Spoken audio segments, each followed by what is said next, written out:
El concepto de producción en Mars es el tema al que ha dedicado su tesis doctoral Ariane Aviñó, una alumna de la UNED que es también profesora de filosofía en un instituto de enseñanza media de Alicante. Francisco José Martínez, que es catedrático de Metafísica en la UNED, la entrevista a continuación para hablar no solo de los contenidos de esta tesis, sino de cómo se enfrentan los alumnos de la UNED a tareas de investigación que deben compaginar muchas veces con responsabilidades laborales y familiares, o a la situación de la filosofía en las enseñanzas medias de nuestro país.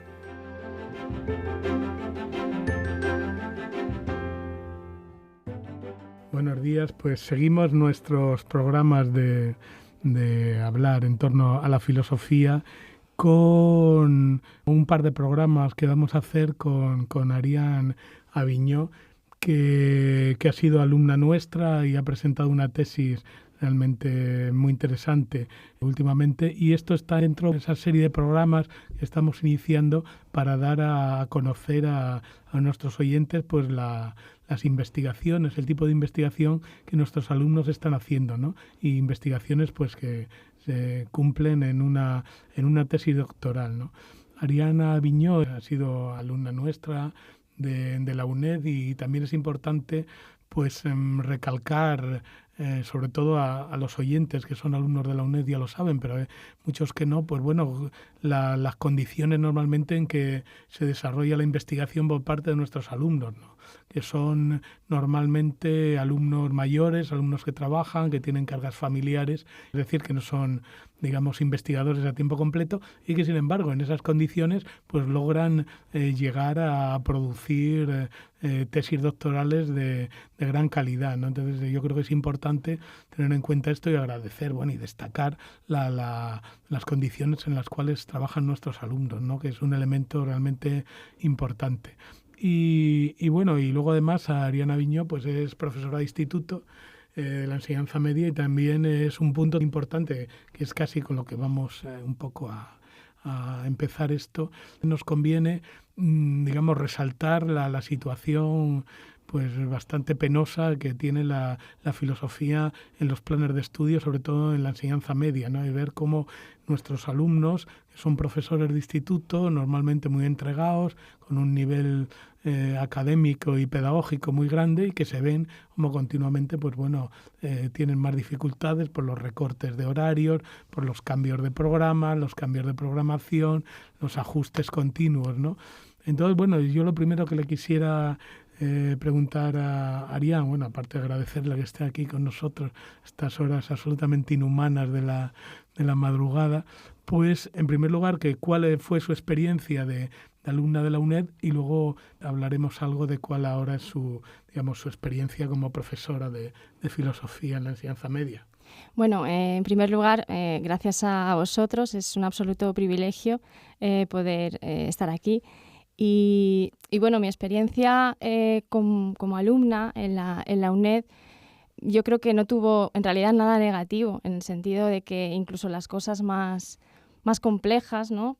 Por lo menos yo lo valoro como que fue posible, que realmente la UNED hace posible cosas que de otra manera no serían posibles, ¿no? Como es estudiar en ciertas circunstancias que a lo mejor pues, por cuestiones económicas o de lejanía de los centros universitarios, pues da una posibilidad muy importante.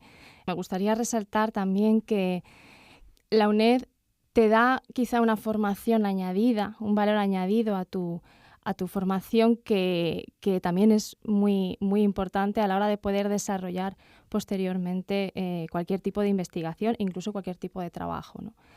Y bueno, en ese sentido, para mí la experiencia en la UNED fue muy positiva.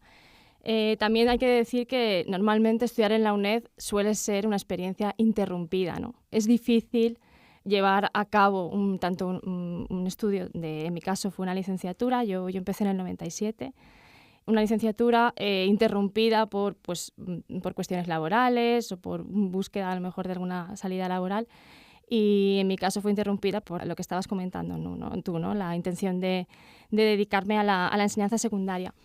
Y bueno, luego la suerte es que una vez puedes conseguir un poco de estabilidad de alguna manera o de otra, siempre encuentras la manera, esa posibilidad de seguir, digamos, de gestionar tu tiempo, que es algo que no ofrecen otras universidades, ¿no? Entonces la UNED te permite poder coger de aquí y de allá un poquito de tiempo, ¿no? Y dedicarlo a algo que en mi caso es una absoluta vocación, ¿no? Entonces, bueno, en ese sentido mi experiencia es positiva, difícil, pero bueno, lo difícil no suele ser o no tiene por qué ser negativo, ¿no? Y bueno, también me permitió un poco poder dedicarme a la investigación al tiempo que estaba trabajando y que estaba haciendo otras cosas, ¿no? Y descubrir mi interés, ¿no? También por seguir. Claro, eso además es muy importante justamente para los profesores de enseñanza media, ¿no? Que puedan, digamos, reciclarse y mantener una dimensión investigadora que, aunque obviamente los currículos no los tienen en cuenta, porque parece mentira como esa cima tan brutal, ¿no? Que los que hemos sido también profesores de instituto, pues lamentamos profundamente, ¿no? El tener que elegir entre la enseñanza secundaria y la enseñanza universitaria, pues claro, a pesar de todo, digamos, esta dimensión de investigación, de participación en congresos, de elaboración de tesis doctorales, etcétera, pues permite dotarles de esa dimensión de investigación que la burocracia les impide, ¿no? Y entonces tú, como profesora de instituto en Valencia, en el País Valencià, ¿cómo ves cómo se ha ido desarrollando a lo largo de, bueno, no son muchos años, pero ya son varios, ¿no? Son bastantes como para haber visto la evolución legislativa sobre la filosofía, ¿no? ¿Cómo has visto tú que se va desarrollando, mejor dicho, más que desarrollando, involucionando la filosofía en los planes de estudio de secundaria? Bueno, en realidad es un poco lo que estás diciendo. Ha sido un desarrollo complicado en el sentido de que ha habido muchos avisos de que de alguna manera iba a desaparecer o simplemente a ser absolutamente marginal en la educación, ¿no? Sí que es cierto, en los últimos planes de estudio, tanto los planes que no se han llevado a cabo como los que sí que se han llevado a cabo, la filosofía no, como mucho, se la mantenía en una posición, pues bueno, la vamos a mantener un poco casi testimonialmente, ¿no? Pero realmente poco a poco se ha ido convirtiendo en una materia marginal, en el sentido de que no tenía el valor curricular que quizá a lo mejor los que amamos la filosofía quisiéramos para ella, ¿no? Y entonces, el nuevo plan de estudios, bueno, la nueva ley educativa es como si diera de alguna manera pues ese toque mortal, ¿no?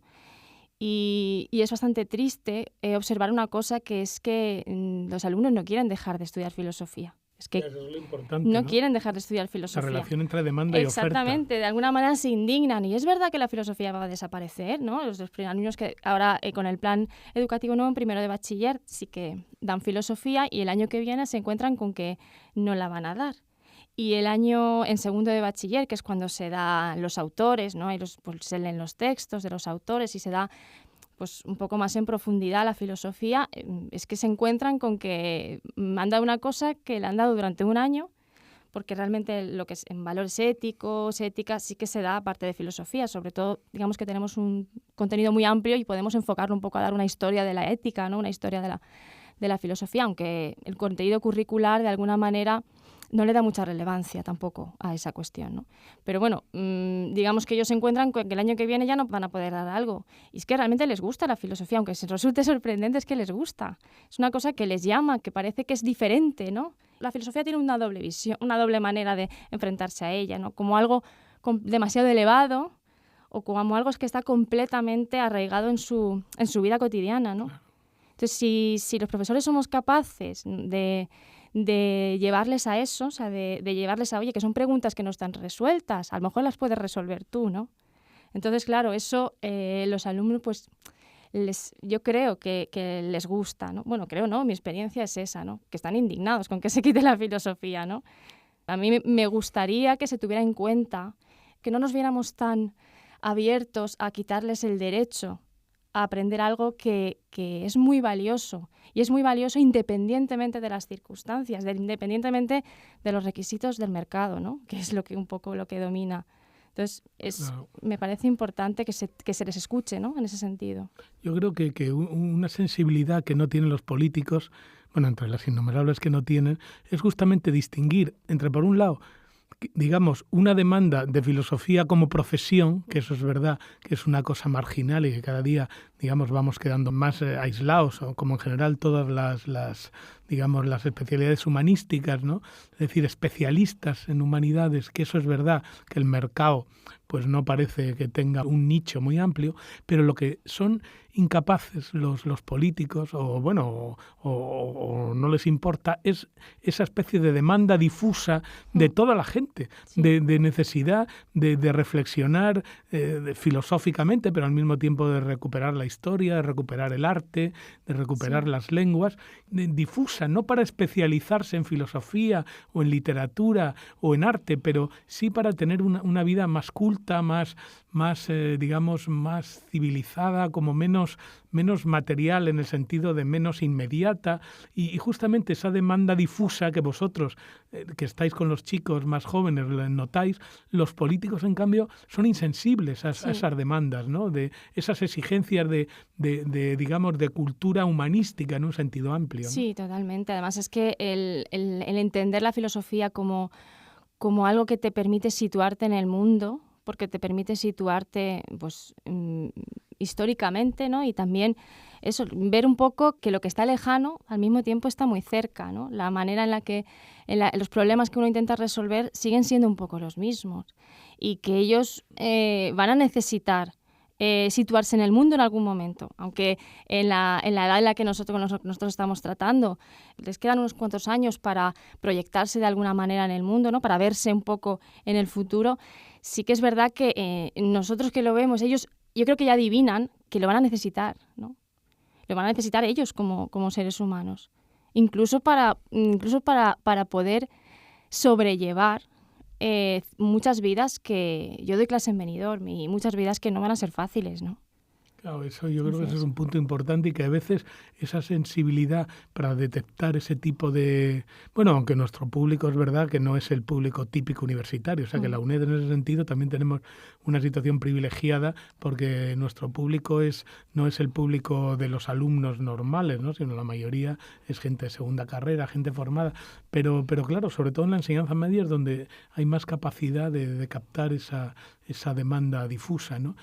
Y para ir dirigiéndonos hacia la tesis, quería preguntarte cómo tú has compaginado, digamos, la investigación con la docencia, ¿no? O sea, cómo si la docencia te servía para la investigación y la investigación te ayudaba también digamos, a profundizar y hacer más rica y más densa tu docencia, ¿no? Bueno, yo empiezo mi investigación en la UNED al 2003, 2002, con unos cursos de la UNED que hacía monográficos sobre diferentes autores, un programa estupendo que se llamaba Dimensiones de la Racionalidad. Y bueno, ahí mi interés inicial era la cuestión del poder y cómo la trataba, en este caso, cómo la trataba Foucault. Y fue un poco lo que hice en mi tesina.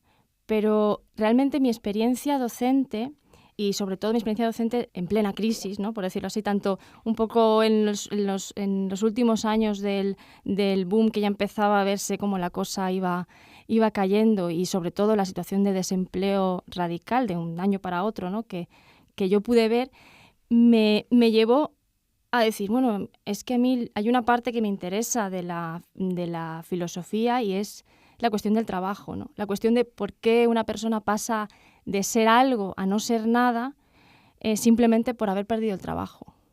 Y cómo eso lo veías en los niños respecto a la valoración que hacían de sus padres, cómo la sociedad entera, de alguna manera... Sí, puede ser que cuando el paro se hizo muy en la peor época, ¿no? Sí que hubiera una conciencia y una sensibilidad, pero en un primer momento la cuestión de perder un trabajo era casi perder una identidad. Entonces eso me llamó muchísimo la atención, lo vi muy cercano y quise de alguna manera compaginar todo ese trabajo que había hecho sobre el poder, sobre la racionalidad política de Foucault, que me había llevado a una línea también con Negri y Hart, todo eso...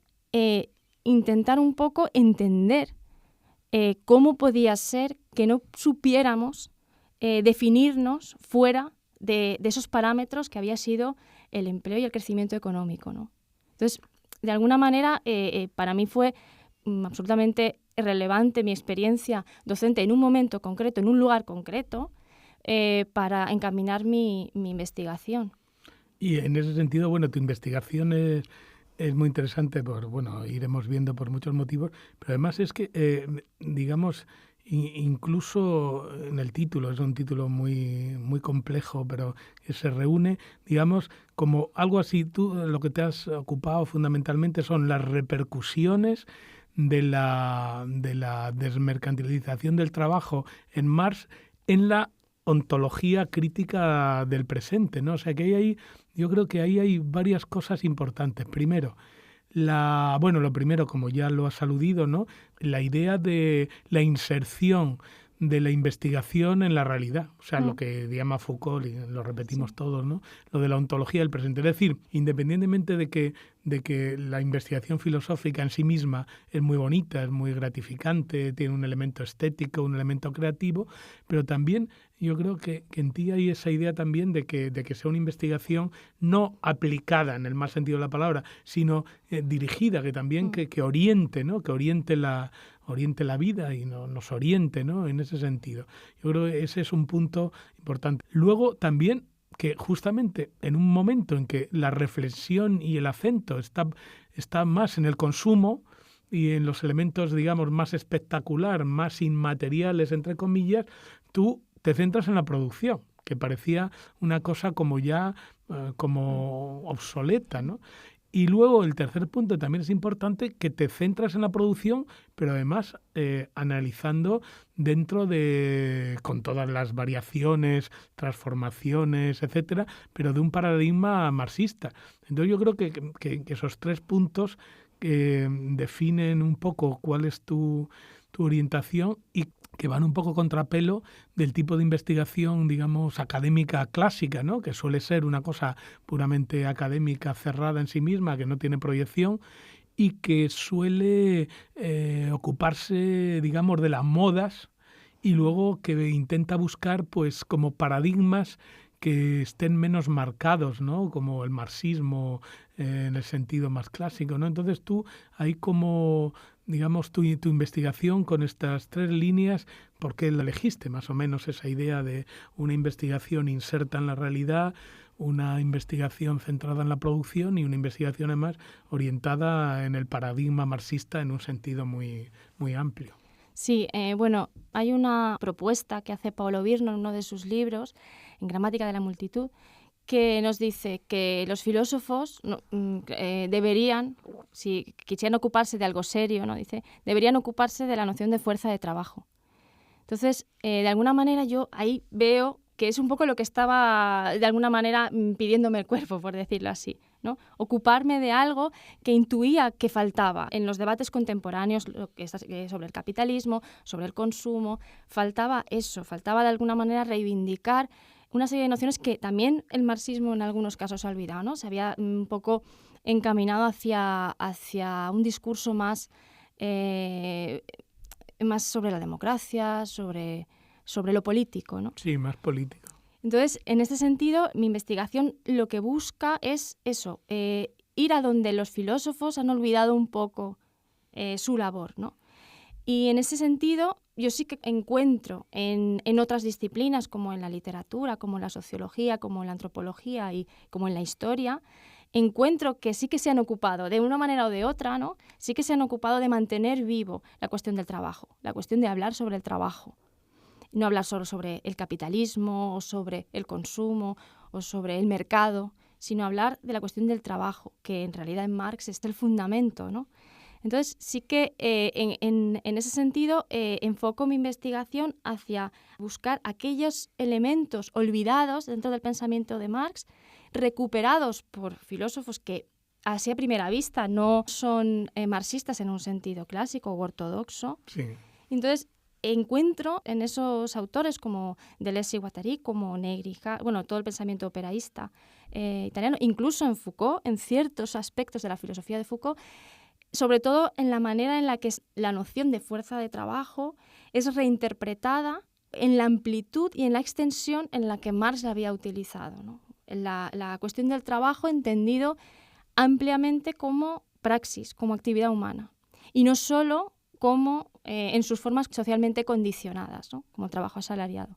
Entonces, ese es el sentido un poco de mi investigación, recuperar la amplitud de la noción marxiana de trabajo para recuperar una investigación más amplia, un análisis más amplio de la explotación, y eso es fundamentalmente reelaborar o hacer una nueva teoría sobre la plusvalía, ¿no? Y de eso se ocupan de una manera que a mí me interesa muchísimo Deleuze y Guattari en sus 2 tomos sobre el capitalismo y la filosofía operaísta. En cierto sentido, bueno, pues tú, digamos, como sigues la trayectoria del joven Marx, ¿no? O sea, de pasar un poco de la reflexión política a la reflexión productiva, ¿no? Es decir, a la reflexión de la producción, y además también es importante, aunque eso lo veremos ya el próximo día con más detalle, desde un punto de vista no tanto económico, no tanto mercantilizador, como desde un punto de vista antropológico. O sea, digamos, la noción de trabajo y de producción en sus dimensiones no tanto económicas y mucho menos economicistas, sino en sus dimensiones antropológicas, ¿no? Como constituyente del individuo y del ser humano en su conjunto. Claro, es que además ahí la sociología, la antropología, la literatura y la historia, yo pretendo que den esa dimensión, ¿no? Que en el caso, por ejemplo, de la literatura se ocupa de una cuestión que en la filosofía parece no analizar lo suficiente, que es la cuestión de la pobreza, ¿no?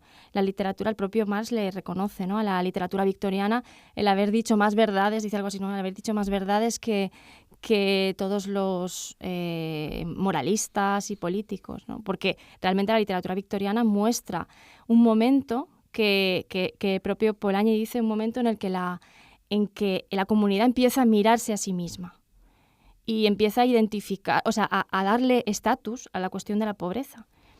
Y en ese caso la literatura victoriana como una manera de mostrar cómo se iban desarrollando las leyes de pobres británicas, ¿no?, que iban un poco definiendo la manera en la que íbamos a vernos unos a otros respecto a la desigualdad.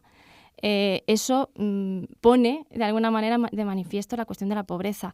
Luego, en el caso de la historia, hay toda una corriente de historia que intenta un poco bajar de las nubes la imagen de la revolución industrial, como grandilocuente imagen de la revolución industrial, y nos muestra el proceso de salarización y proletarización de una manera que hace hincapié en justamente la cuestión que analiza Marx, ¿no?, de solo es posible que exista el capitalismo cuando se ha desposeído a los individuos de sus posibilidades, de sus medios, ¿no?, de vida, de todos los demás medios de vida.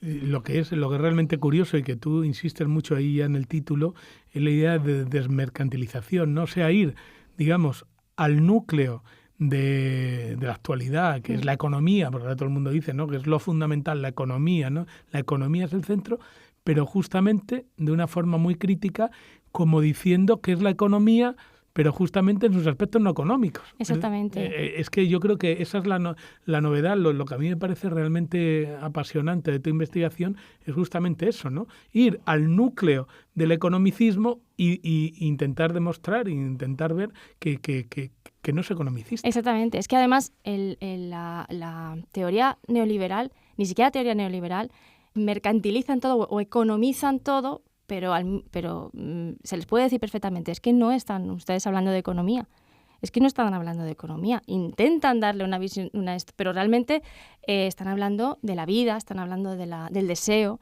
están hablando del sujeto, ¿no?, de la construcción del sujeto, pero no están están pretendiendo mercantilizar todo al mismo tiempo que están hablando de todo lo demás, ¿no?, de todo lo que no es económico. Entonces, para estar a la altura, de alguna manera, de esa visión en la que todo pasa por ser leído en clave económica, hay que hacer lo mismo.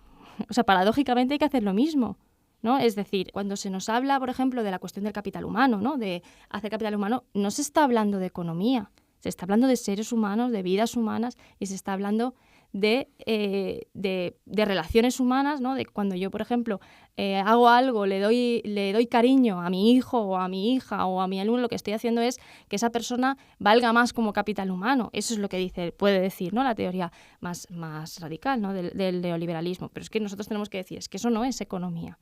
Eso no es economía, ellos lo saben también que no es economía, pero la cuestión es decir, es que interpretarlo todo en clave económica es un engaño. Es un engaño en el que no podemos caer y que tenemos que responder de alguna manera con lo mismo. Hay que deseconomizar la cuestión del trabajo, la relación del trabajo, y para eso hay que volver a Marx, porque Marx lo hace, ¿no? Claro, es que yo creo que esa es la ventaja, ¿no? De ver, digamos, los elementos no económicos en la economía, o los elementos no mercantilistas en el mercado, ¿no? Entonces, a mí lo que me parece realmente bonito, el giro ese de tuerca que das, ¿no? Es ir al núcleo, es decir, tomarles la palabra, no es verdad, lo más importante es la economía, y demostrar que prácticamente la economía se basa en unas condiciones no económicas, preeconómicas, que es lo más importante, que es lo que hizo Marx y que es lo que han hecho también todos los clásicos, ¿no? O sea, en ese sentido, a mí me parece que es realmente importante, ¿no? Entonces, bueno, lo vamos a dejar aquí.